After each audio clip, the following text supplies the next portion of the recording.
বাবার বাড়ি যাওয়ার সময় তুমি হাসি মুখে যাও, আর ফেরার সময় ঘরে নানান অশান্তি। তার মানে তুমি কি বলতে চাইছো আমার মা আমাকে নষ্ট করে দিচ্ছে? আরে আমি সেটা বলতে চাইনি। ছি ছি, তুমি এত ছোট লোক, তুমি আমার মা বাবাকে নিয়ে এসব ভাবো? আমি থাকবো না, চলে যাচ্ছি। মা আমি চলে এসেছি, আর আমি ওর স্বামীর ঘর করবো না। ঠিক করেছিস মা, তোকে ওর থেকেও ভালো ছেলে দেখে বিয়ে দেবো। নাতনি, আমি বলছি তুই স্বামীর ঘরে ফিরে যা। বাবা আপনি যেটা বোঝেন না সেটা নিয়ে কথা বলবেন না, যান ভেতরে যান। মা চল বাড়িতে চল। বাবু বাবু কিছু খেতে দে না, দুদিন ধরে কিছু খাইনি। শিউলি তুমি? এই শিউলি! নাচ জামাই,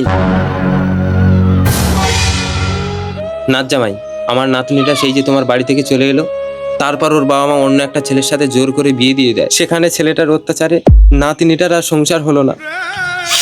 ব্যাস, তারপর থেকে নাতনিটা পুরো পাগল হয়ে গেছে।